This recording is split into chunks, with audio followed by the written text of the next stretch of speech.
উপস্থিত প্রিয় ভাই বোনেরা, ফ্যাসিবাদের রক্তচক্ষু উপেক্ষা করে গণ অভ্যুত্থানে যারা শহীদ হয়েছেন, যারা হতাহত হয়েছেন, তাদের উদ্দেশ্য কি ছিল?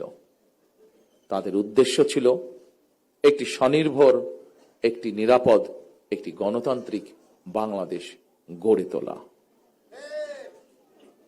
একটি নিরাপদ গণতান্ত্রিক বাংলাদেশ প্রতিষ্ঠার জন্য আগামী জাতীয় নির্বাচন অত্যন্ত অত্যন্ত এবং অত্যন্ত গুরুত্বপূর্ণ। আমরা যদি একটি নিরাপদ গণতান্ত্রিক বাংলাদেশ প্রতিষ্ঠা করতে ব্যর্থ হই, প্রিয় ভাই বোনেরা, আমরা যদি একটি নিরাপদ গণতান্ত্রিক বাংলাদেশ প্রতিষ্ঠা করতে ব্যর্থ হই আগামী দিনে, তাহলে এভাবেই আমাদেরকে শোক সমাবেশ আর শোকগাথা চলতে থাকবে।